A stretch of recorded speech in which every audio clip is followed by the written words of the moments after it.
Occipital Artery Anatomy. 10 questions and answers.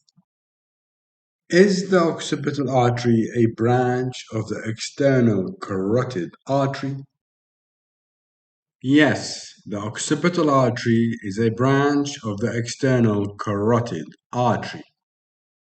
Is the occipital artery the fourth artery to branch off the external carotid artery? Yes, the occipital artery is the fourth artery to branch off the external carotid artery. Does the occipital artery arise from the anterior aspect of the external carotid artery? No, the occipital artery does not arise from the anterior aspect of the external carotid artery.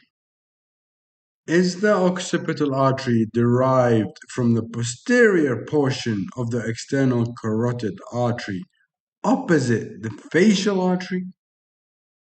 Yes, the occipital artery arises from the posterior aspect of the external carotid artery opposite to the facial artery.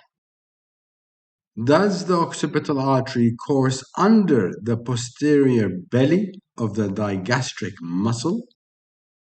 Yes, the occipital artery courses under the posterior belly of the digastric muscle.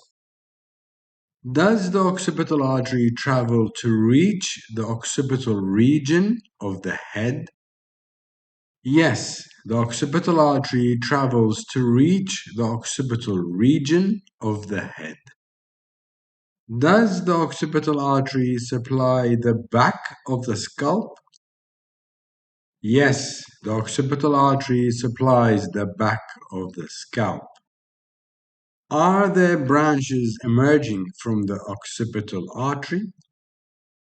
Yes, the occipital artery gives off branches. How many branches does the occipital artery have? The occipital artery gives off 5 branches. The occipital artery has 5 branches. What are their names? The 5 branches that emerge from the occipital artery are sternocleidomastoid branch, auricular branch, mastoid branch, descending branches, and occipital branches.